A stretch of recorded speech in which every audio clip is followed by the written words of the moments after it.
worldwide, that we are not here by chance, we are here by divine appointment, that we did hear the call and we answered. And this is including our viewing audience that tunes in, that writes to us on the internet and Facebook, that lives are being transformed through this life-transforming message. Our theme is about harnessing the power of the universe. Today is the power of thought. We hear a lot about the power of thought in our way of life. But what I know is that the universe began with the original thought, the energy of creation, that we are co-creators with that creative intelligence of the universe, no matter what we choose to call it, God, Yahweh, Jehovah, Buddha, it matters not, but to realize that that which is within us is what? Greater than that which resides in the world of conditions, appearances, and effects. That we are in charge, that we have been given the power, that we are co-creators with the ultimate power of the universe. And what I know from my own life is that as I let go and realize that there is a power in the universe greater than I am and that I can tap into it, then I do not exhaust myself. It's interesting, I came in this morning and the manager was here and I said, "How are you?" as I do every Sunday morning. And he goes, "Well, that depends on how much work I have to do." And of course, I said, "Oh, so your well-being is dependent on how much work you have to do." Isn't that interesting? Something for you to think about. That what happens, this is a collective unconsciousness, is that we think that our well-being is dependent on all the stuff outside of us. But the truth is, it doesn't matter how much work there is for us to do, that we have a choice. Choose thee this day whom you will serve. The thoughts that you think, the relationships that you choose to have in your energy field. And when we begin to love ourselves and support ourselves, we create the relationships that also reflect that back to us. And when we have unhealed issues, we create the relationships that do not support us, that find fault with us, that criticize us, and there's a mindset there that that's a comfort zone for us because probably our family of origins, that's what we were raised with. And so as we begin to release all of that, I call it the emotional need for self-punishment. Hey, I'm not feeling good about myself today. Who should I call? I know just who to call. They'll make me feel really worse. Right? And ain't it awful and terrible? But we also know who to call when we want to lift ourselves out of the pit of despair, the pit of dis-ease, the pit of not feeling that we are deserving and worthy. And you know that I am an adult child of an alcoholic home, and that defined me. That I made the choice to grow and to unfold and to expand. My sister made the choice of being the alcoholic and the drug addict and eventually took her own life. This is an interesting paradigm for us. Choose thee this day whom you will serve. What thoughts will we think? And I want you to know it's not necessarily easy to discipline ourselves when we're not feeling good about ourselves, but to do the work, to go to the classes. Wednesday Night Live, we had Cliff Durfee, he drove all the way from Encinitas, who wrote a book called Stories for the Inner Ear, where he shared a story with us about the sea turtles. And his imagination is amazing, and how the one sea turtle was kind of just floating on the waves and not going anywhere and just kind of, this is just kind of the way it is. And then there was a whirlpool that caught him, and that other turtles came and clamped on to each other and formed a larger circle. He drew a circle that shut me out. Heretic, rebel, a thing to flout. But Love and I had the wit to win. We took a circle, and we took him in by drawing the larger circle. Ever-widening circles, imperceptibly small at first, reaching outward toward infinity into ever enlarging and larger circles. So today, as we look at the energy of clamping on, I call that the group consciousness, where the turtles all clamped on. And what happened is this whirlpool just spit them out, and they were all saved. And what I love about that analogy is that when we are needing support, that we look to another. that we allow ourselves to know that the power of thought, if somebody is manifesting the life that I want to live, then I'm going to listen to them. I'm going to train myself to vibrate to that octave and frequency in my life, because I certainly know what it is to listen to the other, and that has not served me. And I think it does serve us until we know that it doesn't. And the moment of enlightenment is the moment that we know that we have a choice. There is an interesting story about a couple, and the husband wanted a divorce. And he didn't exactly know how to share this with his wife, but he thought about it. And he knew about the power of thoughts, and so he wanted to have, like, what is the right moment to say, I want a divorce? I won't be with you anymore. I don't love you anymore in that way. I don't think there really is the right moment, but there's the moment that it has to be said. And so they were at the breakfast table, and he said, I want a divorce. And he said that his wife cried. She threw, the fork at him, and she cried. And better than the knife. And, went into, their 10 years together and their son and their child and all of that, which he said I totally expected. And I was in love with someone that I worked with in my company, and that I'd completely given my heart to this person. And so I went to work, and I drew up divorce papers. And when I went back home, I said, I want to give you the house, the car, and 30% of my company. And she just tore it all up, threw it. And he said she went down to the table with paper and pencil and began writing that evening. He said, I went to bed. I noticed that, at 2 o'clock in the morning she was still down there writing, but, I didn't care enough to even check into it. I just turned over and went back to sleep. She was still writing when I got up. I read the agreement that she wanted from me. She wanted nothing. But for 1 month, she wanted me to carry her from the bedroom to the front door, just as when we married, I carried her into this house. Now she wanted me to carry her from the bedroom, through the hallway, the sitting room, to the front door, outside. Well, I thought, she's gone crazy. This is the weirdest thing, but you know what? I'll humor her and I'll do it. So the first day, they felt clumsy because they hadn't had any physical contact for quite some time, as relationships do when they are beginning to fall apart. And put her on the front steps and went off to work, and shared with his loved one what his wife wanted him to do. And she thought it was absurd and ridiculous and just scoffed at the whole thing. The second day, he said he picked her up, and he kind of was into the energy and the fragrance of her blouse, and that he hadn't noticed her in quite some time. The third day, he picked her up from the bedroom, and their little boy, and she whispered into his ear, do not share with our son about the divorce for 1 month.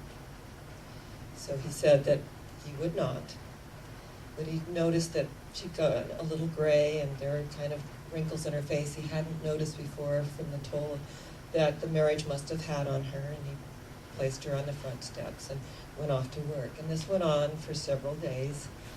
And then he noticed how much lighter she was. And she was looking in her closet and thought, my clothes are too big for me.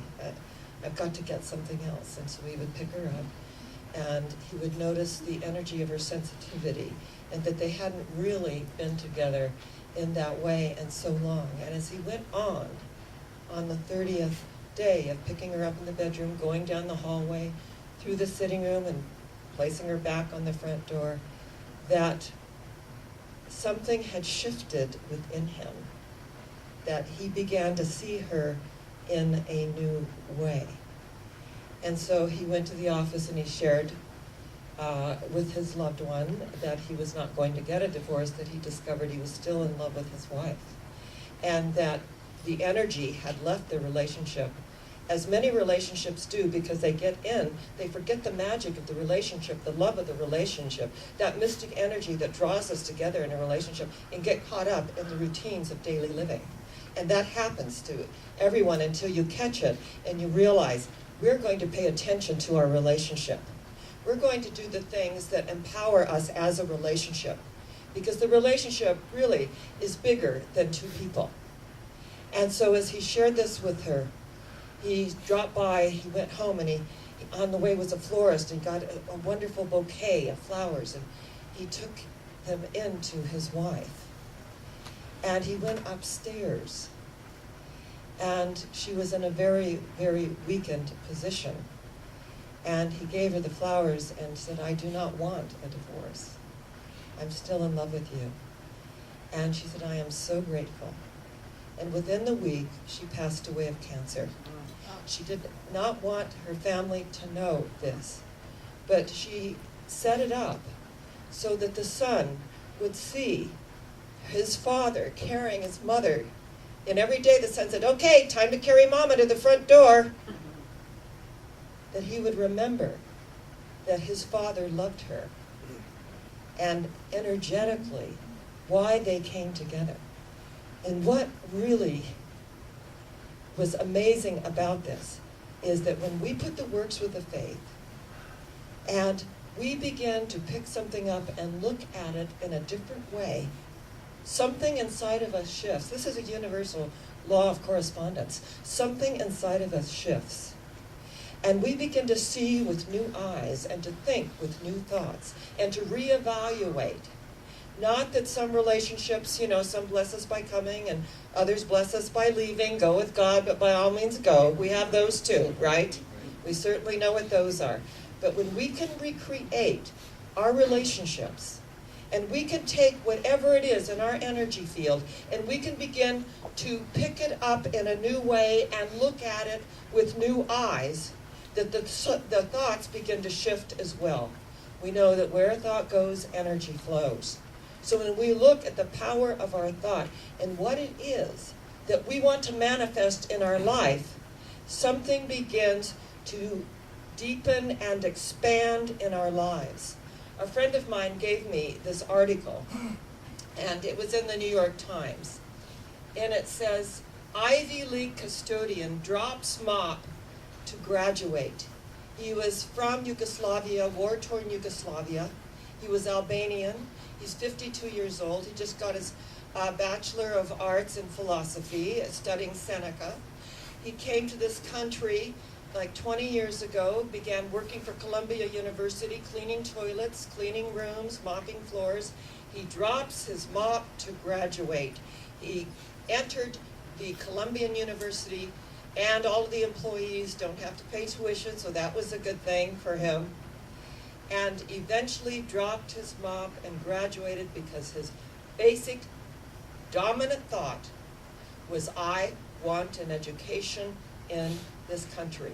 When he received his diploma, he did a thumbs up and said, I knew I could do it.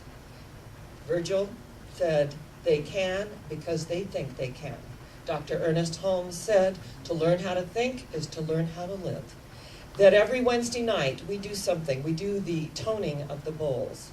The bowls resonate from the heart chakra to the crown chakra. They're crushed crystal bowls. And I say every Wednesday night, tonight we're going to make the longest journey on the planet, the 18-inch journey from the head to the heart. Because if we cannot feel it, we cannot heal it. We've got to open the space of possibility to allow ourselves to step through and go to places perhaps that we have never gone before. That we are opening ourselves to a new day and a new opportunity. When I saw Korea's Got Talent with Choi Bong, who was a little orphan at 3 years old. He was abandoned in an orphanage. He ran away at 5 years old because he was abused. He sold chewing gum and energy drinks, and suddenly he was on Korea's Got Talent. And they asked where he lived. I don't really live anywhere. I live on the steps in an alley. Since I was 5 years old. They're listening intently. Well, what do you do? He goes, I do construction, and I, do whatever I can. I got my GED because someone believed in me, and I heard Andre Bocelli, and it made an impact on me in a nightclub that I was selling chewing gum in. I began taking lessons, singing lessons from a master teacher, because I loved the energy of the song. And he's sharing this, and how they do, they're kind of like taken aback. And as he sings like an angel. He is amazing. 46 million hits on YouTube for this young man. And that he came in second in Korea's Got Talent by 268 votes. That he believed that he could do something. That he put that out there, even being abandoned at 3 years old. That when we put the thought with the thing and the energy with the action, something is going to manifest in our lives. This is just what it does. That we begin to pick up whatever it is in our lives, to look at it more closely, to sense it, to realize that there is something in this for us. I call it life. The energy that allows us to get up every single day of our lives.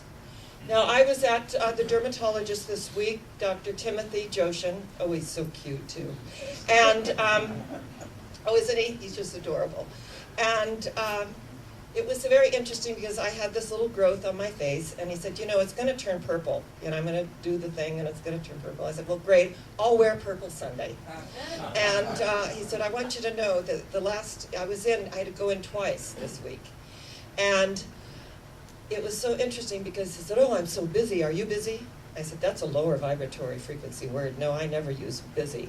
My life is very full. It's very abundant. It's very wonderful. But no, not busy. I will not be run by busy. So I go in, you know, the second time this week, and he said, I want you to know my mother called me.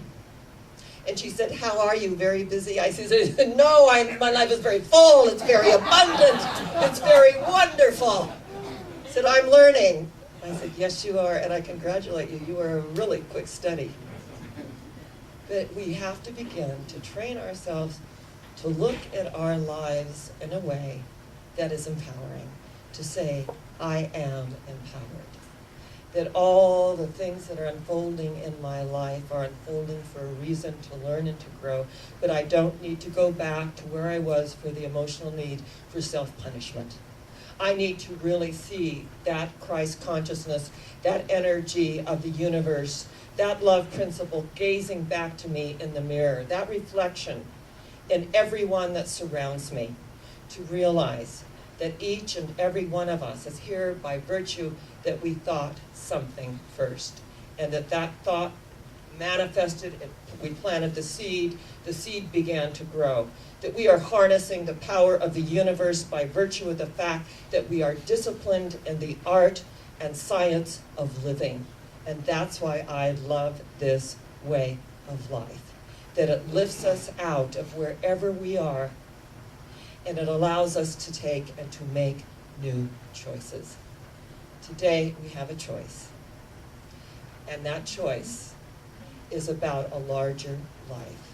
To really acknowledge God is my source. Let's say that. God is my source. Again, God is my source. One more time. God is my source. And so it is. And where are we going? Higher.